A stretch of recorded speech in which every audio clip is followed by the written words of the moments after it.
হরে কৃষ্ণ। বিয়ের আগে কেমন নারী আপনি পছন্দ করে নিয়ে আসবেন সেটা কি করে বুঝবেন? শাস্ত্রে কি বলছে? শাস্ত্রে বলছে নারস্য আভরণম রূপম, রূপস্য আভরণম গুণম, গুণস্য আভরণম জ্ঞানম, জ্ঞানস্য আভরণম ক্ষমা। অর্থাৎ যেই নারীর মধ্যে রূপ থাকবে ঠিক আছে, রূপের সঙ্গে সঙ্গে তার কতটা গুণ আছে এবং জ্ঞান আছে সেটা কিন্তু অবশ্যই জানা দরকার, একবার নয় 10 বার জানা দরকার।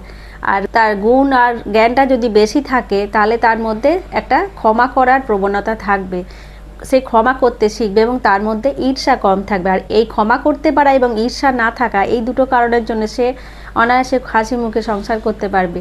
একটা নারীকে পছন্দ করে রূপটা তো চিরকালের জন্য থাকে না, কিছুদিন পর সেটা চলেই যায়, কিন্তু তার মধ্যে যদি গুণ, জ্ঞান এবং ক্ষমা, ঈর্ষা যদি না থাকে, এইগুলো না থাকলে সংসারে নারী এসে একটা সংসারকে খুব সুন্দরভাবে সাজাতেও পারে, আবার একটা সংসারকে সে ছাড়খাড়ও করে দিতে পারে, বর্তমান সমাজে আমরা দেখতে পাচ্ছি।